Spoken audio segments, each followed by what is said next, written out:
In the week when the world of sports entertainment said goodbye to Mr. America Hulk Hogan, it was Easton Mania running wild at Starks Park yesterday.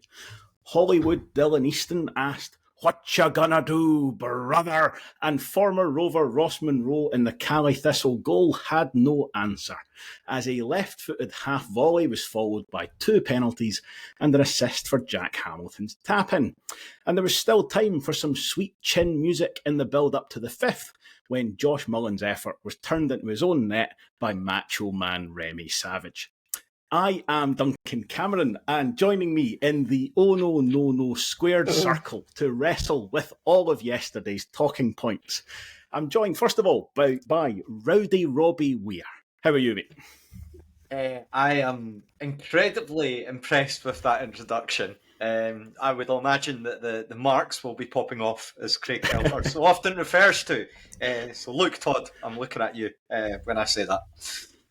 Yeah, I was not that big a wrestling guy, so I was kind of diving in to try and find references. But I'm not done yet, because we've also got Tables, Ladders and Blairs. It's Blair Hopcroft. How are you? You're right. I'm very well, mate. I'm not going to lie. I was kind of hoping for Stone Cold Steve, Blair Hopcroft or something in there, but it worked in my head. I was torn between that and the Nature Boy Rick Blair, but also works. Woo! And finally, from the Legion of Doom, it's Alan Douglas, man. How are you, Alan? I'm good, mate. Yeah. That's I kind of don't really know what to say after that. That was another quality intro, but no, I'm good. I'm looking forward to chatting about another fine victory. Good stuff. It's just as well because we've got a big show in store tonight. That's the last one. So we do. We've got 6 goals to discuss, but let's start where we always do, with the starting lineup. So 2 changes for the Rovers going into this one, with Jack Hamilton coming in for Lewis Vaughan and Sean Byrne returning to the fold in place of Ross Matthews. Robbie, given that this was, the final kind of what became a warm-up game effectively, given that we were already out of the group stage, were you expecting, hoping to see a little bit more? Disappointed there wasn't more change, or were you quite happy with that? No, I was fine with it. I think the pressure for Barry Robson comes in that if you lose 3 of your League Cup games, automatically, even though it's a dead rubber, people become a bit more vociferous in their criticism, shall we say. Sort of saying, oh, well, full doom mode we're going into the season and it's potentially a relegation battle, etc., which I don't agree with at all. I think that they were the right changes. It still keeps the core of the team. It keeps the system that we'll be looking to play this season. But just really good to see Sean Byrne come back in, and we'll come into the impact that he had. But also as well using Jack Hamilton as a bit of a focal point, rather than sort of the routes that we'd gone down before. We saw that straight away from the off. But yeah, it was. I think there were positive changes. I would have maybe hoped for a bit more in terms of potentially Richard Chin coming in from the start, but I was happy enough with where it was. Yeah, I was the same. I mean, again, in real shows what he knows territory, the only other one at the kickoff, I was like, probably would have rested Dylan Easton here. I think, if he's got this bad bang, I probably would have left him out. So, yeah, obviously, again, as is always the case, glad nobody's paying any attention to what I think or say. Normally, obviously, with a game like this, we talk about the changes and how they settled in and how the pattern of the game developed. We don't really have that opportunity with this one. The goals came so quickly. It's the first comes in just 5 minutes into the game. It's really good determination from J. Rowe to win the ball back on the right flank after Rovers had been kind of patient build up, had a bit of a blip inserted into it. His little kind of chipped cross is chested down by Jack Hamilton. It's a really nice left foot finish from Easton past Ross Monroe. Blair, as Robbie kind of alludes to there, is the the assist, the setup from Jack Hamilton there. That's up an aspect of the game that we basically just don't get from anyone else. Oh, definitely. And actually, it wasn't the only time he did it in the game. His hold-up play yesterday I thought was really, really good. And I think it's an aspect of his game that we kind of knew he had in him. We've not always seen it, though. I remember back to the game at Tannadice that we won, the Dylan Easton game, where he came on kind of late, and for me won us the game because he held on to the ball up top and he really kind of slowed play down and brought others into it and stuff. He's really good at that, and you actually realise what we've missed when you see the difference in him now that he seems to be a bit fitter. Obviously he's not carrying the sort of ankle injury anymore. And I'd like to think that's probably not even him at full fitness. Like, he's probably still got another week or two to kind of stretch into that match fitness kind of thing. But no, I was really impressed with him yesterday. I've said kind of all summer that he was the player I was most excited about seeing in a Robson kind of team. Because as much as I loved Ian Murray and for a short time kind of put up with Ian Collins, not Ian Collins, Neil Collins even. That's another shout out for the boy at the Courier. It's the one thing we never got right. We never ever managed to play with a striker. We never managed to set up in a way that suited Jack Hamilton. It was always kind of intricate play and trying to get round the sides and stuff. But actually having a focal point could make a massive, massive difference for us. But yeah, I mean, credit where it's due. Good vision to see the player there. But like I say, he did it a good half a dozen times yesterday. Do you know what I mean? It wasn't just a one-off. It's interesting in the way that we talked about a fair bit midweek with the on the back of the St Johnstone game where we're playing the front three, but it's fairly fluid, and like Vaughan was playing off the left rather than sort of right through in the middle. Jack Hamilton's obviously much more of a kind of an archetypal, just stick him in the box, run him through the middle, but he does blend quite well into that interplay. And as you say, I think it gives you a lot more of an option of getting the ball up the park a little bit quicker because he is so good at that. And it's not just a case of, just launch it at his head. Actually, a lot of it is like this. It's putting the ball up and he knows how to use his body, whether you're putting it to his feet, to his chest. And there's a few of those chances. We'll talk about them as we go through. And they only really become chances because the ball is halfway loose in the middle of the park. But Jack Hamilton's there, coming back, but he just, plays the pass on, makes a little touch with his chest, and then he's away again to go and kind of get back involved. And Alan, it's a somewhat rare left-footed finish from Dylan Easton. But if you weren't familiar with his game, you'd never have guessed that was his weaker foot. It's an excellent finish that Ross Monroe can't get to. Yeah, no, he takes it really early and it just hits it really cleanly. It's one of those. It probably won't get as much credit as it deserves just because it kind of bounces a couple of times, but it's really, really nicely hit, and even a competent goalie might not have got anywhere near it.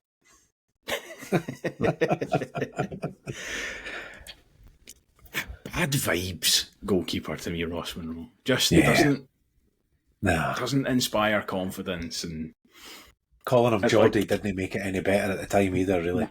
Yeah. So I feel like sometimes they're very quick to force a nickname like Big Jock on Sean Even Voto, and it can be a big curse. Like, I did listen back to part of the game, like looking back on the goals with the full match replay, and Davey saying that Ross Monroe did leave with like the best wishes. He obviously won a league winners medal, but I was saying that to Sandy behind me. He was, because Richard Cook, funnily enough, was asking, like, did we have him on loan at some point? I was like, yeah, we did, but just full of mistakes, and he doesn't appear to have eliminated that from his game. Should add big thanks to John Greer for offering to narrate through this goal, because I actually missed it. I was a bit late getting into the game, and it was so quick and starting.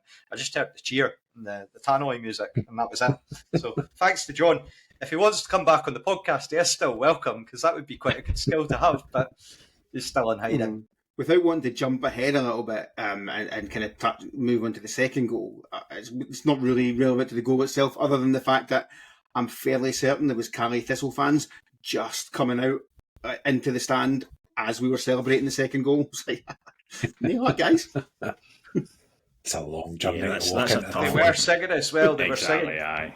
You can hear right before the goal I as well. remember- They were singing "What a Shitey Home Support," and then it's just like 3 minutes into the game and you're gubbed. That's it. I'm sure I remember doing that at Montrose once. We got kind of lost going in and got held up at the roadworks in Arbroath. Got into Montrose. I think we'd scored. I have someone in my head, it was like Dan Armstrong or someone had scored. But I'm sure we lost the game 2-1, and I only saw the 2 goals that we conceded. Or we won 2, I can't mind. But I remember it's horrible walking into a game when there's already been a goal. Like, it's brutal. Happened to me at Dumbarton at one point. Greg Spence scored for us. Like, everybody else got to watch a 1-1 draw, and I saw us get beat 1-0. Like, it was just great. Said it before on here, but the game where we won the league at Hampden, me and my pal were in the pie queue and completely missed the goal that won us the league. It was like difficult. I missed both goals in the pie queue when we drew 1-1 with the Pars a couple of years ago in the League Cup. Like, standing, it was in the pie queue for that long. I missed both goals. I was like, oh well. Aye, that especially though, as you say, having come down from Inverness for that, you just That's a long way. like, straight back to the pub and wait for your train home. Well, it's bad enough walking in and seeing it celebrating a goal, but when somebody turns to you, you go, "Oh, that's a second, by the way." You'd be like, "Oh." I'm going to be honest, guys. That really warms my soul, given the amount of games that they won in fortuitous circumstances against God, us. yeah. Zero sympathy. Zero No, sympathy. absolutely And we'll not. come back We to do. this at a later point. Yes, let's try and get through the first 7 minutes of the game first. Because, as you say, very, very, very quickly after that first one, there is a second. This time it's Dylan Easton from the penalty spot. Another very good example of exactly what Barry Robson wants to do. So again, it's the Rovers are on the attack. Dylan Easton actually, he's kind of dispossessed just inside the box by, is it Louis Longstaff? Yeah. Can't possibly be called Louis and be that pale. But effectively, as he kind of nicks the ball away from Easton, Hamilton and McMillan are all straight onto him, and I think he just doesn't anticipate the fact that I think he basically sees there's 2 players coming at him from one side and thinks, well, there can't possibly be a third. And as he turns, Paul McMillan nicks the ball away from him, and it looks to me like it's a fairly clear trip. Alan, any question marks over the decision on that one? Some people might look and say the dive's a bit dramatic. It's like he looks like he's going to try and jump over the challenge, and he's not just clipped him with his toe. He's got him with his whole leg. He's kind of wiped him out.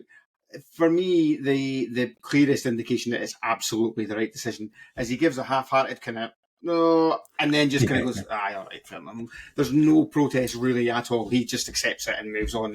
So to me, if he's not even arguing it, it could be that he's just one of these guys who thinks, well, me shouting is not going to change the referee's mind, but there aren't any footballers like that. If they think that's not a penalty, he's going to shout. Sometimes if he knows it is a penalty, he'll shout anyway.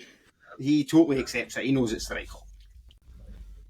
Yeah, I completely agree. I don't think there's too much to be argued over that one. We may come back to that point later on. Dylan Easton, obviously, he scores penalty, as he effectively always does in a Rovers jersey. Actually, I was talking to Scott and Ali about this last night, and we were trying to work out if he'd missed one for us. And I have actually looked it up. So he has scored all 13 penalties he's taken for the Rovers, including, spoilers, the one he scores in the second half in this game as well. So he's only missed 2 penalties. He only missed 2 penalties in his career. The last one was in 2022 for Airdrie.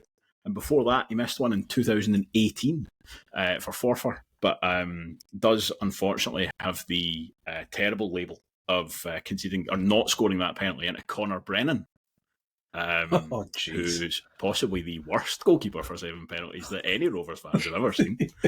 I can only assume, haven't looked it up, that he put it either over the bar or wide of the post.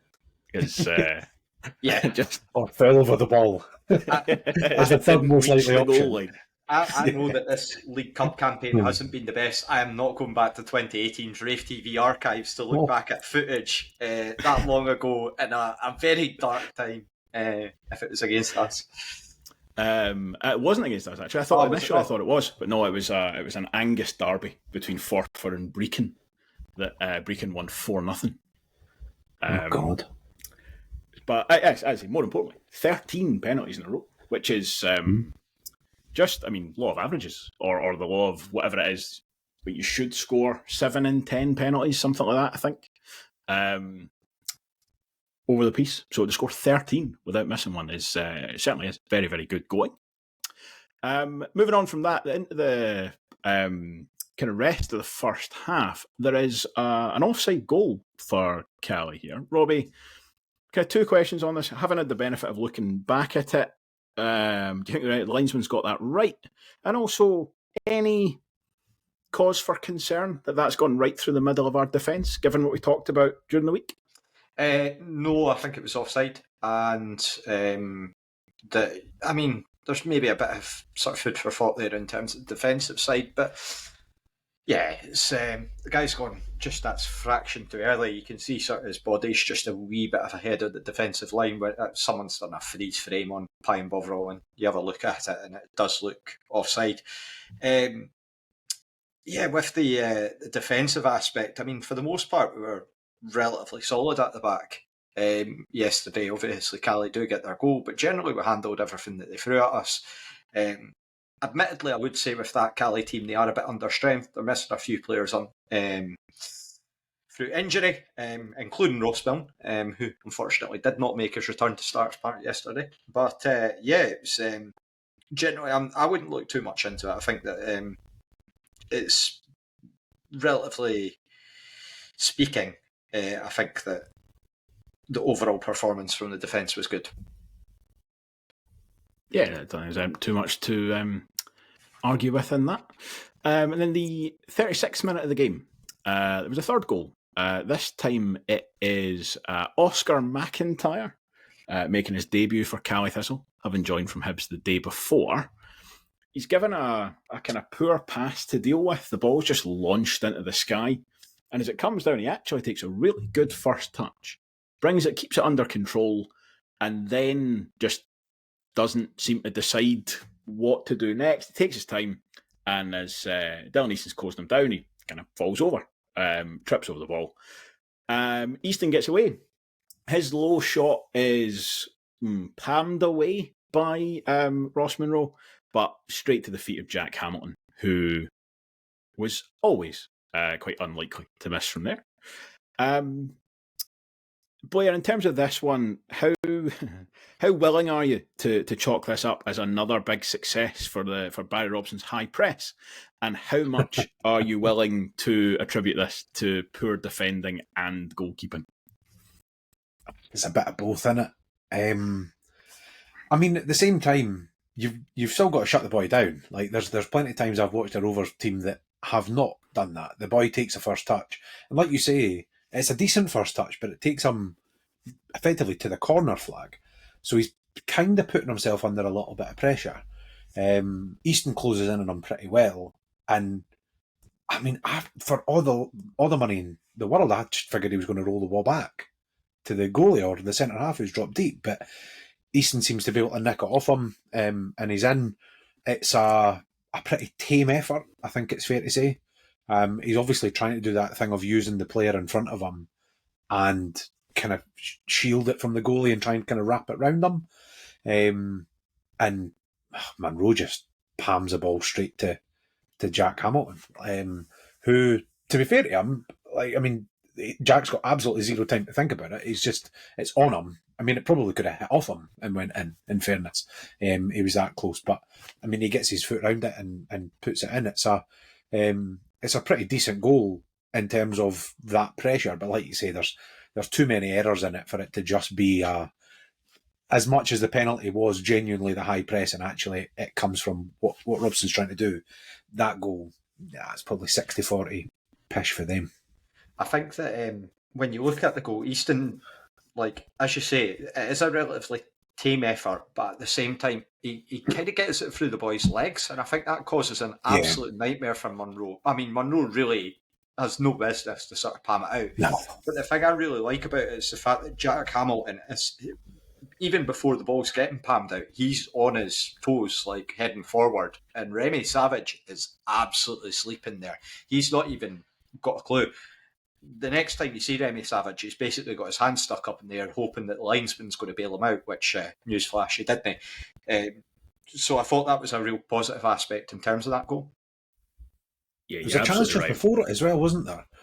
Brown shuts the boy down in the midfield and takes it off of him. And I have to say, on the highlights, it looks a lot better than it did from directly behind him in the south stand, because it started wide and it kind of kept going wide, the effort that he took.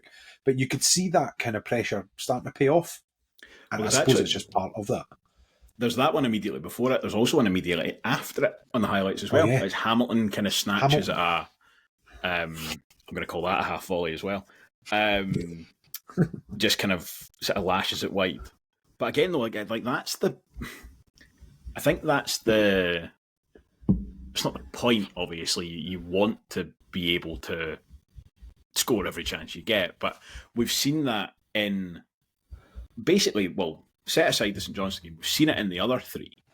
But when it's worked time and time again. Like, you say what you like about the end result of the East Kilbride game. We had numerous chances in that game that came from that pressure. Same with Elgin, same with Inverness yesterday. The teams that can't live with it, and find it very, very difficult to escape. Because as I say, that's just those two chances alone. When we got 3 goals in that first half, could have had 2 more. And those chances come from Caley Thistle in possession in their own half. And either just being a little bit loose or not quite picking the pass they want. And the Rovers are there and then they're away. And as you say, especially the Brown chance, he's really not very far away. You can see exactly what he's trying to do. He's trying to just wrap his foot around it and just put it inside the post. And he just gets that little bit too much on it. But it is, again, it's a very good evidence for the way that Barry Robson wants to play. We're creating chances. And again, if you go back to... Even the... Oh, sorry, carry on. I was just going to say, if you go back to like the Ian Murray side that was doing really well, there were times where it was like, we're scoring every chance we get. Yeah. We get 3 chances in a game and we're scoring 2 or 3 of them. This is almost the opposite.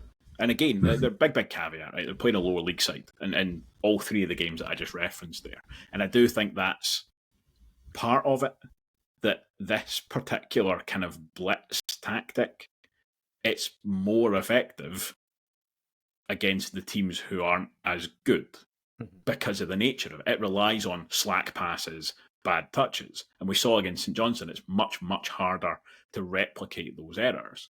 But again, as I say, you can only play the team in front of you, and it very much worked yesterday. Even towards the tail end of last season, there was a few games where you did think, like, just if the ball just wasn't hitting the net, it was like we were creating plenty of chances. I mean, really, the Airdrie game at the tail end of last season, the Morton game or two where like we came away with draws, but we could have quite easily came away with wins. And both of those teams were in decent form at that point.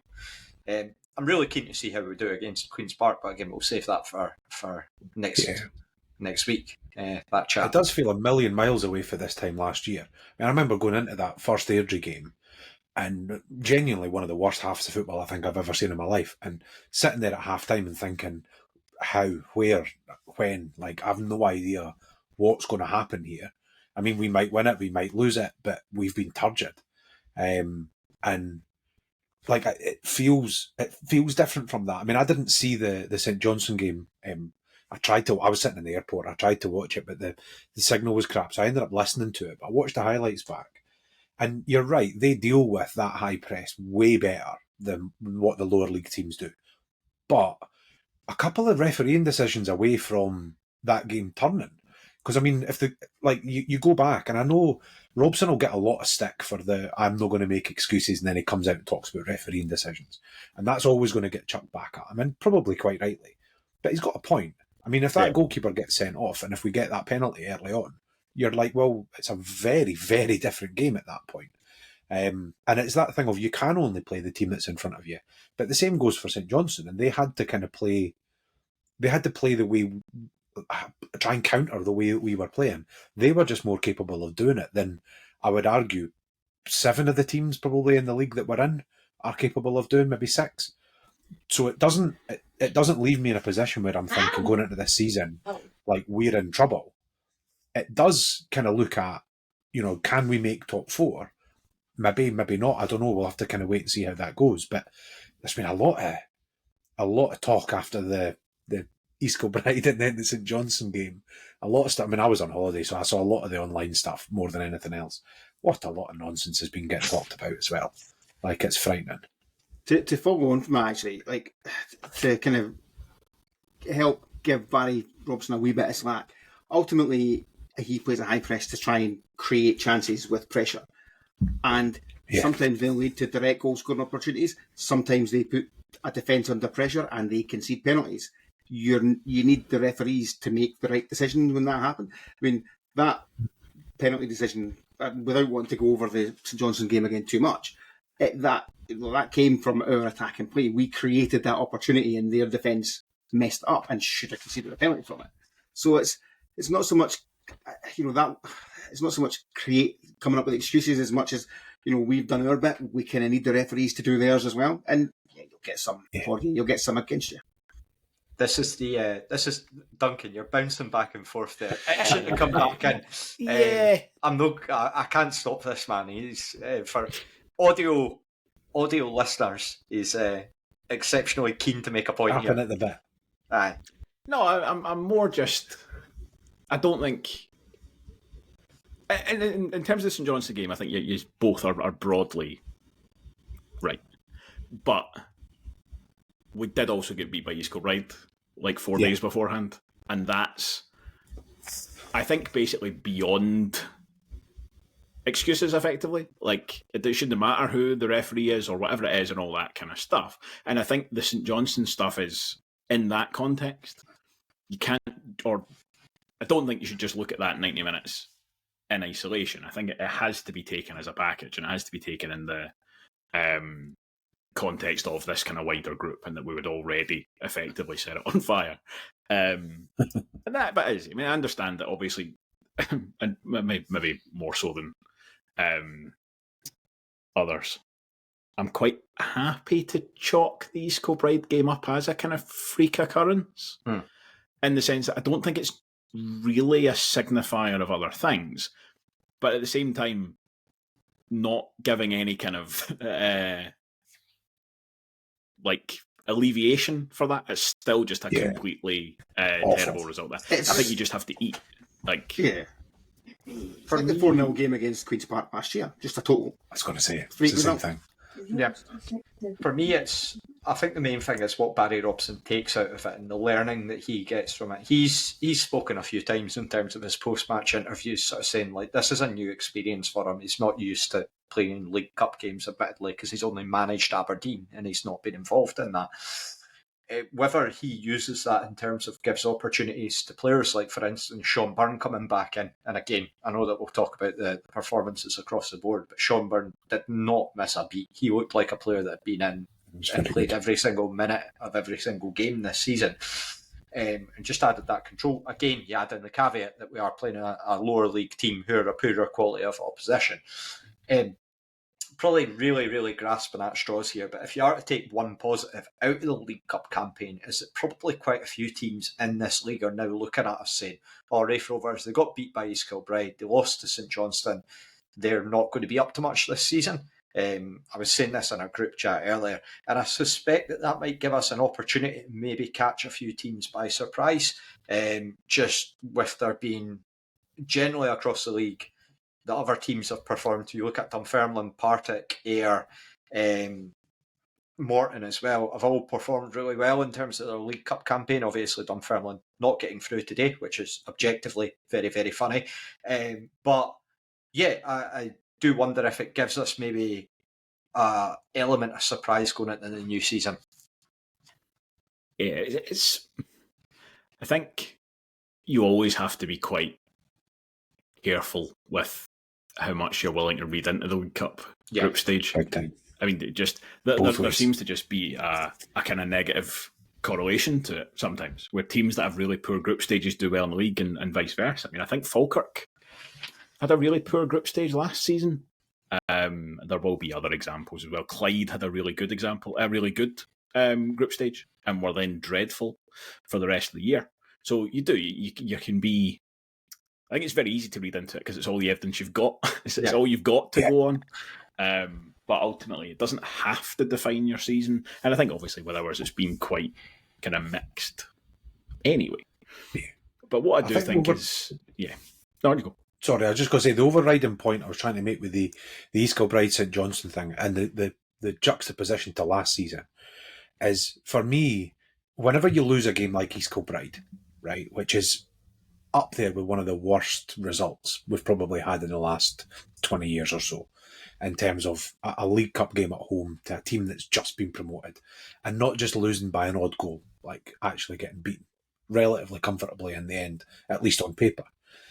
The bit for me is you kind of look for where's the blame lying, and if the blame's going to lie with Barry Robson, which it could do, for me it would be more like what we saw last season, like the lack of chances being created, the lack of play, the lack of drive. There's something missing. Whereas for me, Barry Robson's done everything he can. He's put a team out in the pitch that created 7, 8, 9 decent opportunities to score in the first half, and the players haven't taken them. They have to kind of take a bit of responsibility for that. Do you know what I mean? It'd be very different if we've had games where we've played a Linlithgow or whoever and looked like we could have played all day and no scored. And the East Kilbride game kind of did feel like that, but we were still creating chances again and again and again and again. And you kind of go, well, he got something right. Like, it's not like he set up in the wrong way and we didn't create any chances. We created some really good chances and the players just didn't do anything with them. I think the other thing to say for Barry Robson as well, and ultimately whether this is a good thing or not, will be borne out over the long term. But if we go back to the example that you used, right this time last season with Ian Murray, he said himself in his post-match after Airdrie, it's like, I don't know what the answer is. I don't know what to do. And that was kind of apparent in the League Cup group, where all of our games were just quite nothing-y. Yeah. And it was a bit like we beat Stirling because Aidan Connolly scored a hat-trick. But it was a bit like, I hope he does that every week, because there wasn't really there didn't seem to be a wider plan, and it didn't seem to be getting going. Barry Robson is the polar opposite. There is a very, very specific plan, and we've talked about it already. He's very dogmatic. He sticks to his plan. Now, whether that turns out to be the best plan or the worst plan, we'll find out by the end of the season. At least but you certainly can't accuse him of not having an answer. He's got an answer. He might not care what the question is. He's got the answer already. He's going to play the way that he plays. And there's something to be said for that. It's I think in a vacuum, you'd rather have a manager who has real kind of faith in his convictions than one who doesn't. But the fatal weakness in that is if everybody else works it out. But that's where, time will tell.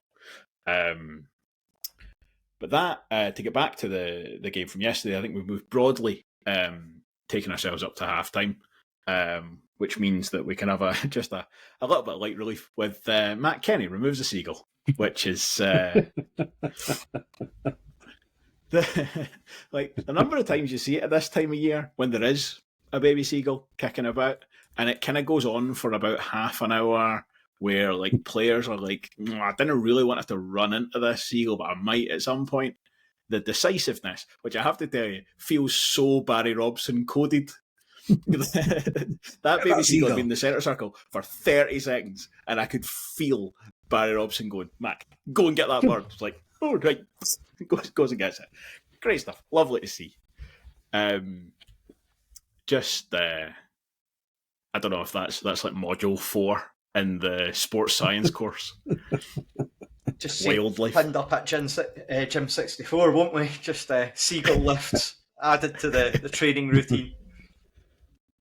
Because there was a split second where I thought this is going to turn into a Benny Hill sketch, where he kind of goes for it, and it goes, and I'm like, oh man, we're going to be here forever, and then it just sits long enough for him to grab it. I was seriously considering lining up the music, I have to say, but without wanting to then get the kind of abuse that we've seen other championship announcers getting for sound. Let's not do that. Nah. But absolutely, I mean, fair play to him, because he dealt with that very, very well. Lifting it up like it was the Scottish Cup at the end. Brilliant. I like the way Luki is up to where John Potter is as well, to be like, am I crossing the line with this? No, it seems like this is funny enough. Sounded like the Caley fans were booing him for some reason as well. What? the ones who hadn't decided to leave immediately at 2-0. That was just the PETA activists up the back of the railway stand. Yes, so I think the first thing I've got in my notes actually for the second half is a fair bit. In 58 minutes, we get the Caley Thistle goal. David Wotherspoon turns in a cross that's kind of clipped into the box. This is one of these weird things that obviously must have just been the way that it lined up. Nobody seemed to really kind of understand what had happened here. The entire South Stand seemed very confused by it. And then you see the highlights, and it's just the normal goal.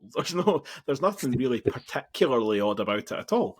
I was really looking forward to seeing it. Like, what the hell happened there? Yeah. Oh, it's a cross that David Wotherspoon kicks into the goal. Right. Oh, yeah, just strange. In terms of the usual question after a goal that we've conceded, the way we start trying to find people to blame, and where could you kind of mitigate this and where could you cut this out? Alan, have you got a preferred theory on where this goal could have been prevented?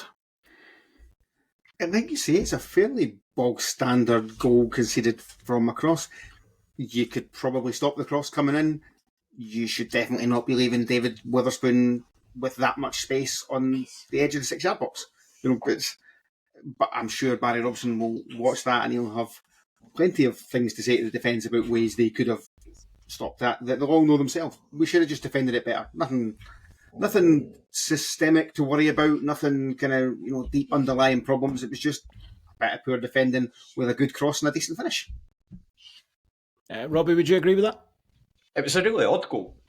Just felt like there was a lot of tiny lapses. Do agree with what Alan says. I mean, McMillan doesn't really get close to stopping the cross. Doherty does try and intercept it, doesn't manage it. Nothing Josh Ray can do. And to be honest, I don't think David Witherspoon knew too much about it. It was kind of like it just bounced off him. Thigh, doesn't it? It just bounced off him and went in. Lewis Stevenson's asking the question about offside, and when you don't really get the angle with the highlights to be able to sort of look across and see if there was any potential shout there that he might have just been a bit ahead of the defensive line.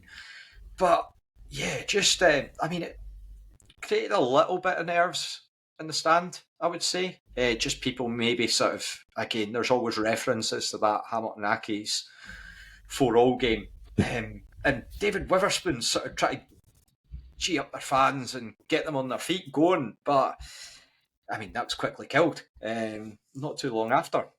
Yeah. It feels like we're slightly like once bitten, twice shy with that, where in a game that's quite tight, when the opposition score, everybody naturally is like, oh, shit, they've scored, this game's turned against us.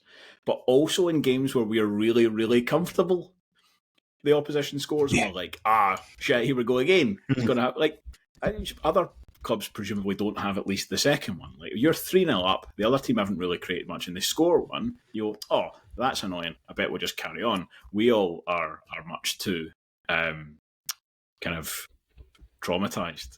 For that. We need to start going back and just responding. It might be a 4-all against Accies. No, it might be a 4-1 against or 5-1 against Caley. So yeah. Yeah, that's how we should. We should put a marker and put a line in the sand and call this up every time instead. But fortunately, with this one, as you say, Robbie, that there wasn't a huge amount of time for any of those fears to really set in, because just 3 minutes later, the Rovers got a second penalty of the game. Dylan Easton's 13th penalty in a row for the Rovers.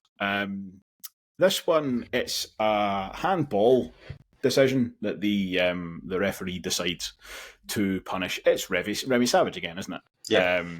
For this one. Blair, give me your thoughts on the decision here. I'd be raging if it was given against us, if I'm being honest. Thought his hands were really close to his side.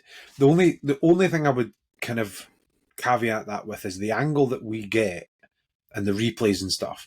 You can't quite see his hand. You see his arm is right down by his side, but the way he kind of turns his body, I don't know if his hands come out from his body, which would be that whole making yourself bigger thing. But there's not an awful lot of distance between him and the ball. I mean, you shout for it. You shout for it all day. But, yeah, I'm not entirely convinced it was a penalty, if I'm being totally honest. It's tricky to see.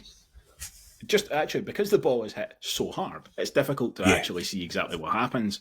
You're right, it's certainly in the sense that it's very, very close. It looks to me almost like he's turning his back and he's lifting his arm sort of up across and bringing it closer to his body, and it almost looks like it comes off the bottom of his forearm, as opposed to sort of his arm is sticking out and it kind of hits off his wrist or whatever. I'm the same as you. I would be very, very annoyed if that was given against us.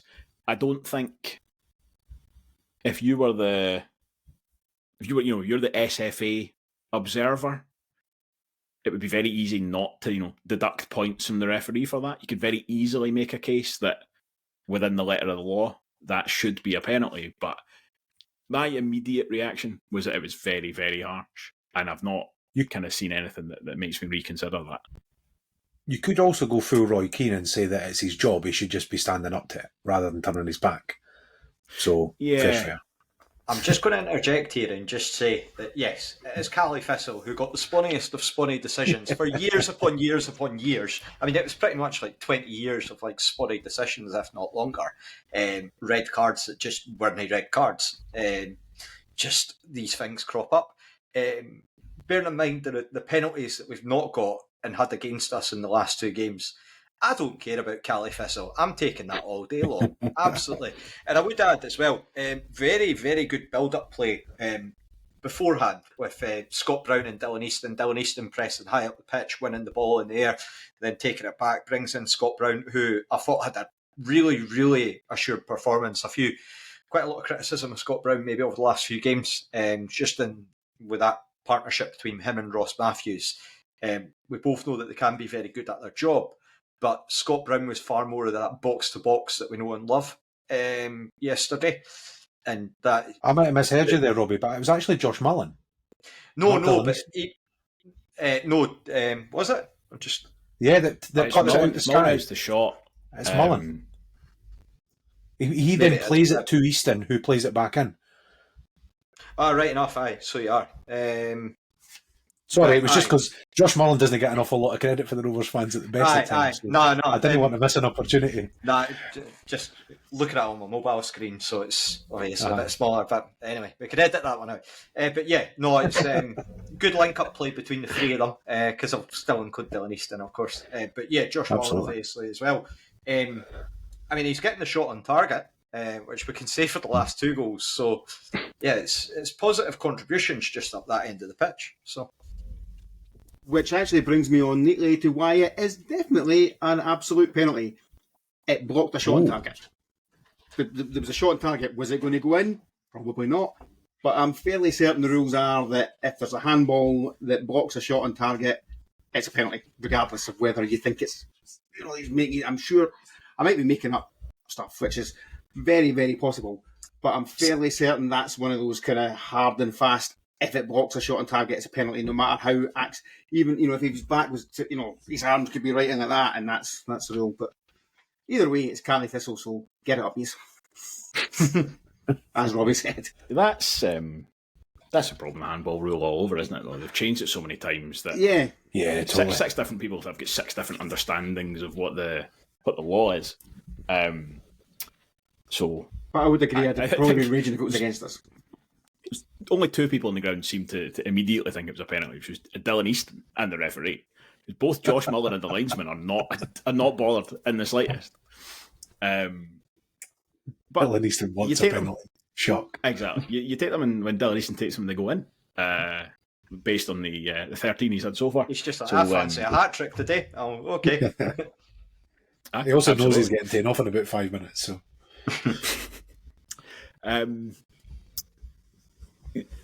brings us nicely on. There was then a few substitutions were made. I think second game in a row that Barry Robson's made all 5 subs. Did he make 5 yesterday?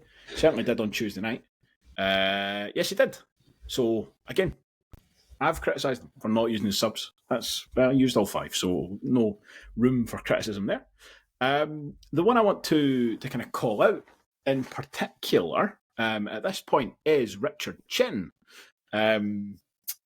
Very involved after he came on, showed some really nice touches. I don't know how many back heels in whatever 25 minutes that he was on the park.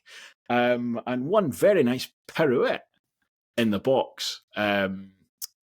Robbie, come to you first of all. Just give me your overall impression of Richard Chin based on yesterday, please. Yeah, it's the first time I've really sort of seen him in quite a lot of getting a lengthy spell on the pitch. I was really impressed with what he added. I think it's the perfect type of game to bleed in guys like him and Kai Montague. Just given that we were so comfortable in that as well, it was the aspect that is to all intents and purposes a dead rubber, even though we still finished second place in the group somehow. But yeah, just very, very willing to get on the ball, which is great to see. He's got to come up full of confidence in his ability. He's done really well in terms of the, I believe it was it the Panorama South that he was playing last season before. And he's just a box of tricks, willing to get in there, happy to take players on and just embarrass them, basically. And that's effectively what he did. He just, every time he was getting on the ball, there was little touches, just bringing in others. No one went to release it. No one went to take players on. And I think it's the type of signing that he's going to be one of these players that if he's on the bench, that Rovers fans are automatically going to be looking towards, sort of saying, get him on the pitch. And yeah, just very, very keen to see how he does going forward. He came up to the McMillan Lounge after the game, and he got a standing ovation for his performance, which was well deserved. Dylan Easton came in and got a hat trick with a mat, and everyone's just like, "Oh, it's Dylan Easton." And then Richard Chin comes in and gets a full standing ovation, which was quite funny, but also well deserved. You could see by that point in the game, Caley Thistle defenders just like, leave us alone. Like, we do not want to have to deal with this. Like, first half, as we'd said, they were kind of struggling with Hamilton dropping back, who was playing. I don't think we barely mentioned them, but Paul McMillan I thought was really good in that first half as well. His movement, as we'd come to expect. And then once it was Vaughan and Chin in the second half, with kind of with Mullen, in support as well, they just could not cope with that movement at all. Richard Chin in particular, I was really impressed with him yesterday. As obviously as everybody was. My kind of concern, I suppose, before yesterday had almost been we'd only seen him in these little glimpses, really. And against Lithgow Rose, I think, was the game we'd seen him the most.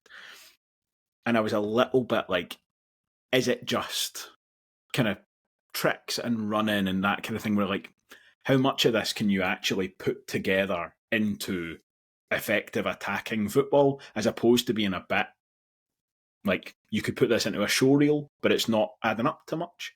Really kind of allayed those potential fears yesterday. Again, I think we've got to repeatedly caveat, playing aside from the league below, and we were 4-1 up at the time. It is, and they perfect. were dead on their feet. Aye, perfect time for a player like that to come on. But it was exactly what I was hoping it would be, which is very deliberate, very effective. He obviously plays his part in the fifth goal, which we'll come to as well. That sort of pirouette that I mentioned, the kind of Maradona turn in the box, at the time, my immediate thought was like, maybe trying too hard there. You've kind of overplayed that. But actually, the defender is right on him, and he gets away from the first man. It's really, really good awareness to spin away from the first one, and then obviously his eventual shot is blocked. But I think if he just hit it first time, it would have been blocked by that man. So actually, I'm kind of quite impressed with that one as well. Even his run, where he sort of gives the ball to Lewis Vaughan, and Vaughan's sort of progressing down the pitch, and you can just see how quick Richard Chin is, and he's getting forward past him, and Vaughan's like, well, if he's got that, I'm just going to feed it through to him, and it gives him an opportunity. And I know Lewis Vaughan comes into some sort of criticism at times for being a bit too greedy with the ball, being quite hungry to take shots, but he was more than happy to lay that one off and send him on his way. So credit to the lot of them. It was actually a pretty decent save as well. I know it's kind of, I'm going to have to praise Ross Monroe here, but it was actually a good save, and it was he's someone who's going to get fans on their feet, isn't he? He's one of these guys. He'll get the ball and he's like, right, the goal's that way. I'm going to run at it with the ball, and he's bloody quick as well. He's going to cause a lot of problems for defence. And when you've got a guy as good at penalties as Dylan Easton, it could be quite fruitful for us as well, because him running at tired defenders, he's going to win penalties. There's no doubt about it. There's folk going to take him out because he'll probably end Scottish football. He'll probably get kicked a fair bit as well, but he looked like he could put himself about a bit yesterday as well. So there's definitely a rawness about him still, but I think he's going to be really fun. He's really different from everything else that we've got. He's so direct. Like you see that kind of running with the ball and stuff. In terms of kind of, like Alan says, that there's the goal, I'm going to run directly at it. Like I don't think we've really got anybody else that kind of plays that kind of game. We've got a lot of trickery and a lot of kind of neat football and all that kind of stuff. But it's nice to have another option, something a bit different, that if it's no working, if we're 80 minutes into a game and we've had umpteen chances and nothing's clicking, Robson's at least got the option of going, we'll chuck the whip it in and see if we can get anything out of him. It gives him a chance to change things. Not that he necessarily will, but it definitely gives him the option.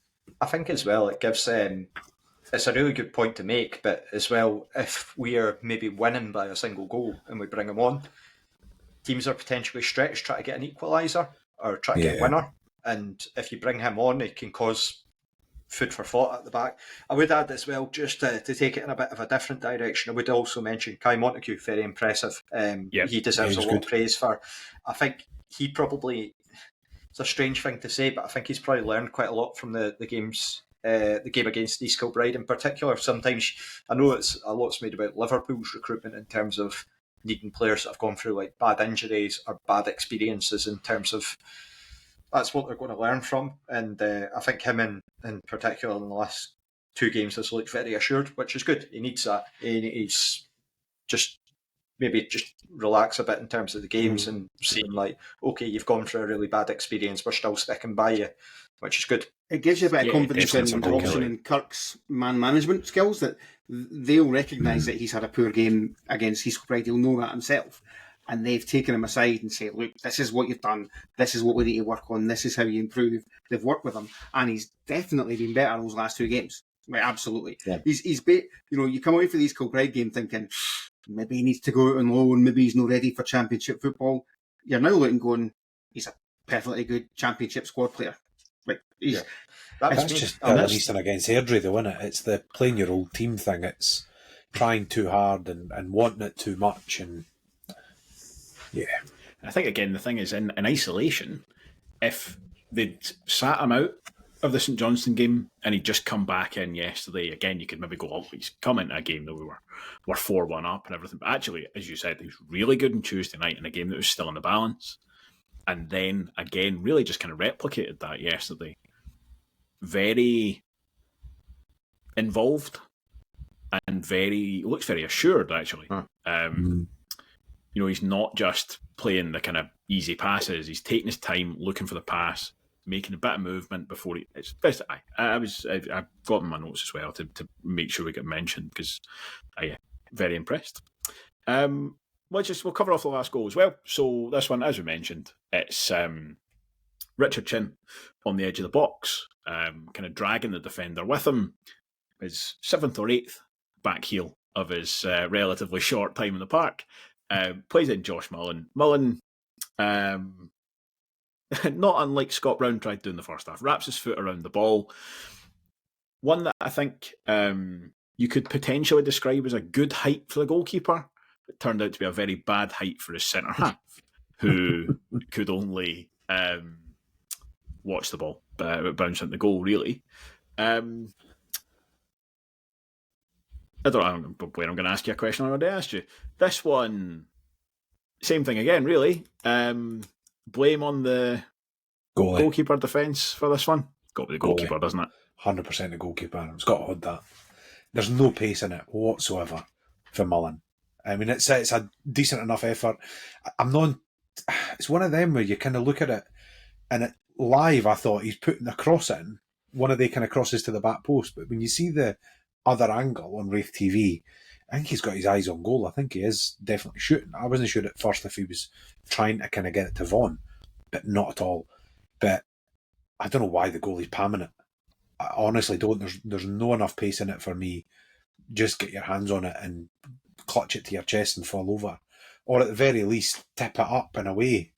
Why is he palming it straight Especially into his big centre half? Already conceded one from pushing it back in the middle of the park. Awful. It's a thing that I always was very impressed with Kevin Dabrowski, actually. Yeah. Is that he never did that. I don't think actually, 100%. I can't think of a single goal we conceded. I had other faults, obviously. I can't think of a single goal we conceded where because he would make sure it would come back into play. Absolutely.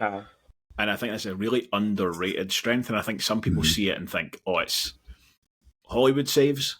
It's like he's getting rid of the ball, is what he's doing. And that's what happens when you don't do that. I think you're right about Josh Mullen. I think his first thought is, oh, Lewis Vaughan's in the middle. And then he decides, actually, I'm just going to shoot here. And it's almost one of these, if you could Bernard's watch him as the ball leaves his foot, if you just pause time, I think he'd probably go, I meant to have that higher up. I'm really aiming for the top corner. Yeah. And then it ends up in the back of the net anyway. And like, all credit to him. You don't shoot, then you're never going to score.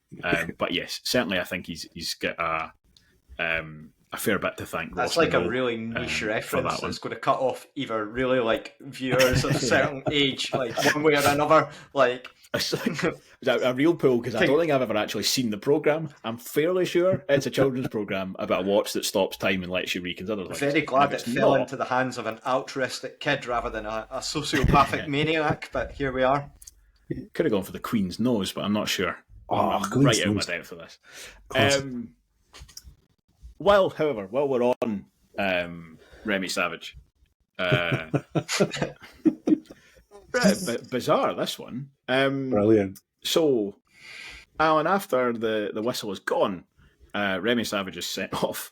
Now, I think there's varying degrees of people who saw this in different stages. Now, I saw the red card come up, but I hadn't seen what it was for. Live, Alan, did you have any indication that anything had happened? And then give me your thoughts on that. I saw afterwards. him booting the ball. Didn't notice him getting sent off for it. It was only when we got back into the McMillan Lounge afterwards, and someone said about him getting sent off. I was like, did he? I was like, all right. And it never even occurred to me that it was for booting, because it looked like he just booted the ball away in frustration, which you see happen all the time at the end of games. You know, the referee's obviously taken. I've seen some suggestion that maybe he booted it towards the ref. I don't think if it went anywhere near the ref, I doubt he meant it, because if he'd tried to boot it towards the ref, it'd probably got closer to me in the main stand. But yeah, it was just bizarre and quite funny. Yeah, I'm 99% sure that's what it's for hitting it at the referee. Because it's a straight red. It's not a yellow that you would get for booting the ball away. But after the game, why would you book a player for booting the ball away? He's not delaying the game. He's not wasting time. No. The game's over. I think the referee thinks he's booted it straight at him. That's the only thing, because that So I'd seen him kick the ball away, and then saw the red card. I hadn't put the two together. I didn't realise it was the same player, and it was enough that it registered in my mind. Like, somebody's really kicked that ball away. But I didn't think it was towards the referee or whatever. I can only assume he thinks it is towards him, because you wouldn't send somebody off. If he does, and that's in his report, he's going to be looking at more than a game. I would think. Quite possibly. But I think the thing that got me more than anything else afterwards, and again, like a bit like you were saying with the first penalty, you can tell a lot from the body language. He looked genuinely more confused than he did angry. Mm-hmm. Like, if you were angry enough to kick a football at a referee and then he sent you off, you'd think you would get angrier, not more confused. Yeah. And that he seemed to genuinely be like, I don't understand what's happening, what's going on. But now that'll get appealed, surely. I think it's a kind of recurring theme of mine. I think it's bad refereeing. About the main part. Now, with a slight caveat that if he has kicked the ball at the referee, I think that's excusable. If it's just kicking the ball angrily, I think there needs to be recognition that this boy's had a terrible afternoon. Yeah. He's scored an own goal, he's conceded a penalty, which, rightly or wrongly, you as the referee should at least understand why he's annoyed about it. Yeah. The game's finished. Just take 10 seconds. It's so easy to just get in the tunnel as much as anything. It felt very unnecessary, and I think it's, I don't know, it's not a thing that, as much as I had a wee chuckle about it at the time, it's not generally the kind of thing that you like to see, because it feels so kind of arbitrary that it could easily go against you. It was great work from the Starks Park Detective Agency for 1,000 people to put together that it was like red card, ball getting kicked. I didn't even see it. I just saw the red card getting flashed because, it was just at that point where you just end of the game, you turn around to talk to people that you know. I didn't have a clue until after. I didn't even know it until this morning. We've been on the end of similarly petty refereeing in the past. Last season with Dylan Easton, although it did then lead to a quality exchange on here between Robbie and Scott, of course. So I'm talking about. To quote Brian Clough, what is it? Sometimes when I disagree with a player, we'll sit down and he'll tell me his side, and I'll tell him his side, my side, and we'll both agree that I'm right, and that's my perspective that I'm taking on this matter. Yeah, to be fair, I'm on your side with that as well. I think you've got to be. Actually, mostly, to be fair, my point is Dylan Easton's 32. You're not going to change him now anyway. There's no point. You might as well just accept it. I mean, that was very similar, but it was like the referee should be able to understand why he's annoyed, whether he agrees with him or not. But you can Brian Clough it, but I don't know. It just felt like it would have been so much easier to just go, game's done, let's just all go home, effectively. But if he thinks he has actually kicked the ball at him, that's probably fair enough. But the ref doesn't even, I'm just watching it again, the ref doesn't even duck. There's no moment where he thinks it's going to hit him. It's such a stupid red card to dish out. Part of me thought, does he think he's kicked it at the far end linesman? And it's almost like that's why it takes him a second beat, but I don't think it is. I actually think it's just because he's kicked it away, which is why I think it's such poor refereeing. It's so unnecessary. Really bad. But anyway, doesn't matter. Sorry, Rennie. Just a couple of kind of final points before we kind of wrap up on this one. Generally, at this point, we talk kind of man the match. I think, generally speaking, when there's a hat trick, that conversation is taken care of. And we've talked about a few different players kind of across the course of the episode. Anyway, we've not really spent any time on Sean Byrne, who was there was a clamour, I think is the word I'm legally obligated to use, when everybody wants a player to play. There was a distinct clamour for Sean Byrne before the game that we took part in the pre-match. Blair, I'll stick with you.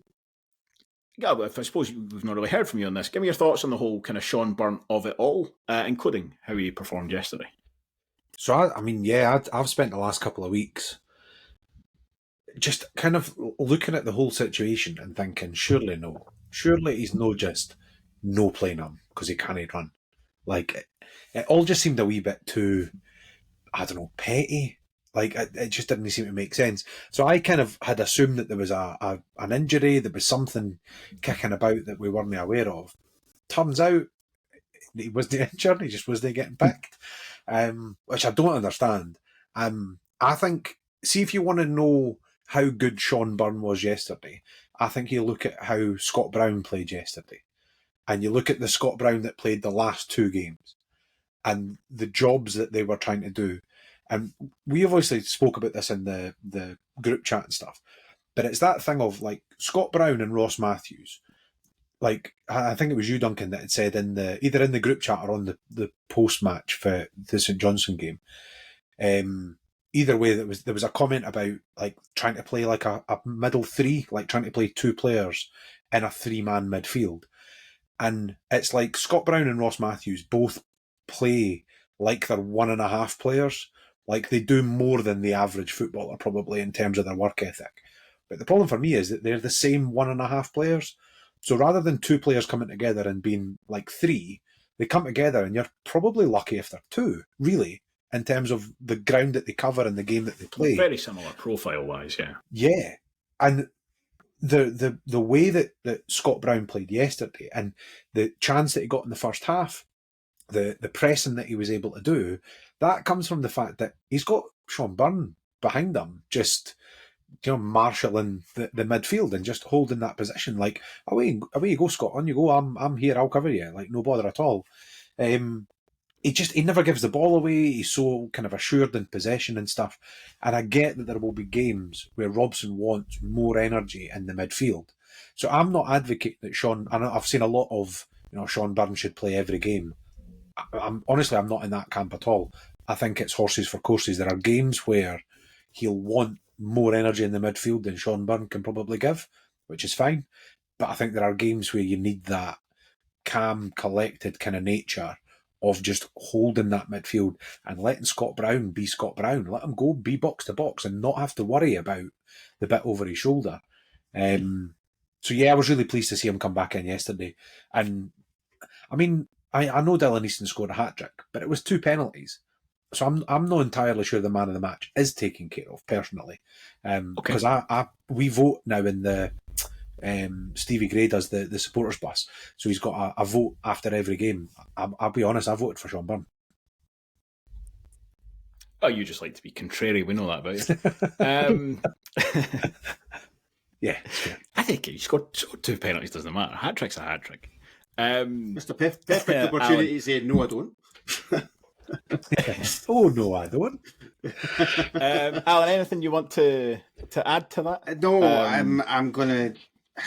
I'm just gonna agree with pretty much everything Blair said. It was, I would add to it, I suppose, in terms of the thing that was missing from the game yesterday was the big, massive gaps in midfield that we've seen in the last couple of games. You know, where everyone's pushed forward, a ball over the top of them, and the defence are exposed with people running at them. Didn't happen yesterday. The one time they did get through us, it was a cracking pass, like a really, really good pass that just split the defence. It could happen anytime. I would also maybe give the defence credit for stepping up and playing the offside line really well. But maybe that's the happy clapper glass half full in me. I don't know.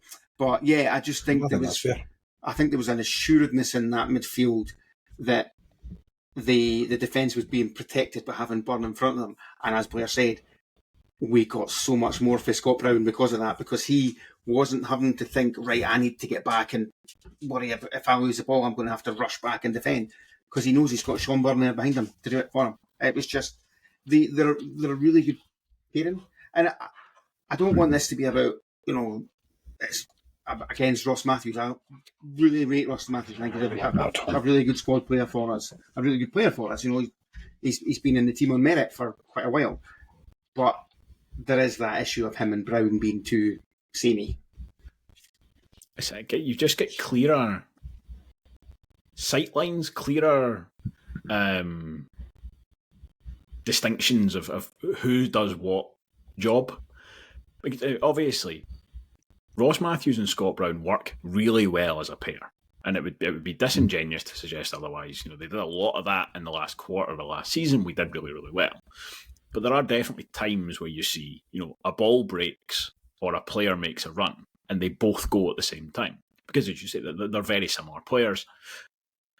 It does just alleviate that a little bit when you've got Sean Byrne, you've got Scott Brown. And again, I know the kind of number thing is a terrible way to talk about anything, but it is just that much more like, I'm the 6, you're the 8.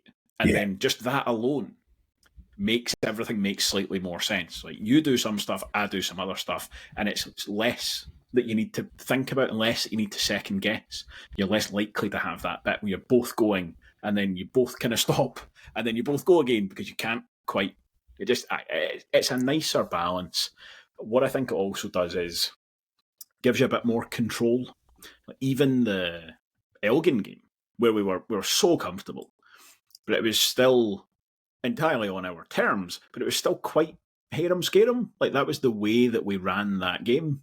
Whereas Sean Byrne just gives you that little bit more foot in the ball, turn away, play the pass. It's not quite as all action. And as you say, Blair, that's horses for courses. Sometimes that's not what you want. And it will be interesting to see. And I think that was probably the issue that most of us had, was the fact it was like 100% Matthews and Brown, 0% Byrne. Like, that's not an accurate representation of the qualities involved here.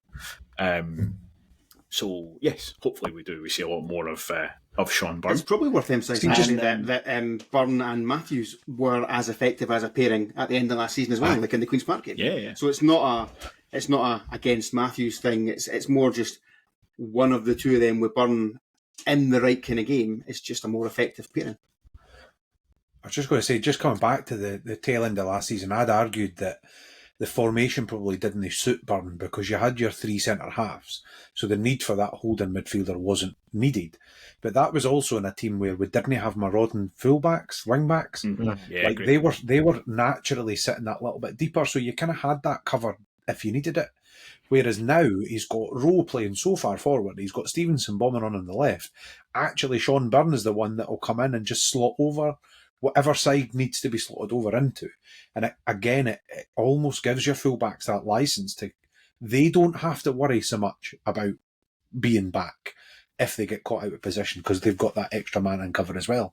So yeah, I'm really hoping that... I feel like, as a fan, and I don't know enough about football, but I feel like Byrne gave Robson something to think about yesterday, I think. This idea that he's not playing him because he doesn't run, I'm hoping isn't the case, but if it is, then he's definitely got some thinking. I think it's not even just his tackling. I think his range of passing is just so valuable in terms of the team, and it's the way that he links up. And I know that we all know this, but it's just worth mentioning it again. Blair, I think you've really covered everything there about that needs to be said about Sean Byrne. But in terms, I had him as man of the match, but in terms of Dylan Easton, for me yesterday, he really just... It's another example, like there was a Dunfermline fan on the thread on Pie and Bovril recently, just like, oh, you didn't get Stevie Mallon, would you have been as well selling Dylan Easton to us and then going for Stevie Mallon? And every single response was just going, no, not at all. Really, for me, he's one of the most valuable players in the league, Dylan Easton, in terms of what he brings to the team. I know it's so easy to say after he scored a hat-trick, but just his general nuisance and link-up play yesterday as well was just exceptional. Just working really well with Jack Hamilton, Paul McMillan, and going forward, and how overall his performance was. But I would still give him man of the match to Sean Byrne. He scores a hat-trick. Can he get a clap in the McMillan Lounge? Can he get man of the match in the podcast? Gets a match ball, though. He bloody will be asking for a transfer in the next window. Oh, he was not giving up that match. He's still on the penalties. He's fine. No chance. That, by the way, that was hilarious as well. In a world of multi-ball, why on earth is the goalie and... Actually, was it... It was Witherspoon. Witherspoon, I was going to say, trying to wrestle the... I'm like, just go and get another one. They're everywhere. I'd also like Easton, so Witherspoon does get the ball and runs off with it. So Easton drops the one that he's got, and then realises he hasn't dropped it far enough away, so then picks it up again and goes slightly further, just to Then drop it drops again. it. Just Love pure mischief. Well, just I mentioned the McMillan Lounge there before we finish up. I believe you want to do some unpaid advertising on this podcast. Yeah. I mean, I kind of said to a few of the guys yesterday, so we've moved over for the sort of traditional McMillan Lounge, which was as you go in the main stand and up the stairs, it was the first door on your right hand side. We've moved over into the Wraith Suite. It was the so cupboard on the directly right hand opposite. side. Yeah, basically. So the old sort of hospitality suite. And I mean, there's been a couple of comments online and stuff. Just to be absolutely clear, the McMillan Club asked to move. We've kind of got to the stage where we'd maybe outgrown is the best way to put it, but that lounge in terms of space that we had available to us. But also, it's the first time since I've been a member that we can literally now say we're actively open for members to come in. So if you would like to join the McMillan Club, basically, is the kind of plug. That it's an option now. So it was always a bit of I think it was seen as a bit of a closed shop. The honest reason for it was because we couldn't have more members than the fire regulations allowed us to have in the room at any one point. Whereas we're now actually in a bigger room, we've got a lot more space. So anybody who's interested, I'll get Duncan or Robbie, whoever's putting this one together, to drop the email address in the show notes. Yeah. But basically just contacting Stevie Watt by email if you're interested in joining. It's £200 for the year. You can pay it in 2 instalments, so £100 now and £100 in January. You get soup and a sandwich before the game, your pies and sausage rolls and double biscuits, importantly, at half time, teas and coffees and stuff, and obviously full bar before the game and then full bar after the game as well. And it's a really good, actually, yesterday was a really good atmosphere. It was kind of bustling. I know you boys were in after the game, but it was a really good atmosphere. So hoping to kind of build the membership up a wee bit.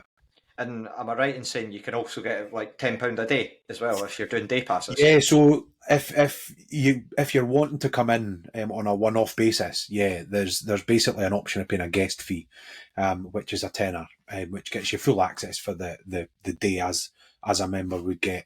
And for anybody who's worried about being in the south stand or whatever, me and all my mates sit in the south stand and we cross over at half time and we can get in for a warm seat and a pie and stuff. I mean, the club's raised, I was checking today, I think it's just about 220 grand in total in its kind of lifetime. Since I think it was 2002 it was formed from the old 50 club. But yeah, it's every penny that you spend behind the bar, any bit of profit is going straight back into the club. So if you're going for a pint before the game anyway, and you're going for a pie at half time anyway, do you know what I mean? It kind of very quickly pays for itself. So definitely something folks should think about. Excellent, good stuff. As Blair says, the detail will be in the show notes, and get in touch with Stevie and find out more. But I think otherwise that'll do us for today. So, sorry, add one last thing, and I do this every time. Duncan starts the show by saying, "Anybody got anything they want to talk about?" And I say no. And then halfway through I remember. Every time. It's because I am not organised in the slightest. So next week is the first game of the season. And because it's the first game of the season, we will be launching our new prediction league. To be fair, I should have realised you wanted to talk about that as well. Yeah, so obviously last season's prediction league was convincingly won by Duncan's dad, who's now got the Liam Dick bobblehead pride of place on the mantelpiece in the Cameron household. So this season we are launching the Prediction League, which will be launching for this week. One major change for this year coming is I will not be updating the table every week because I can't be hooked. It was a total pain in the backside by the end of it. So yeah, I'll probably update the league once a month rather than once a week. But the first actual form for the first prediction will go up shortly after this episode goes live. Excellent. Keep an eye on the Twitter as much as anything. Yeah. To get the link for that, and then obviously we'll put it again in the pre-match, which we'll do at some point midweek.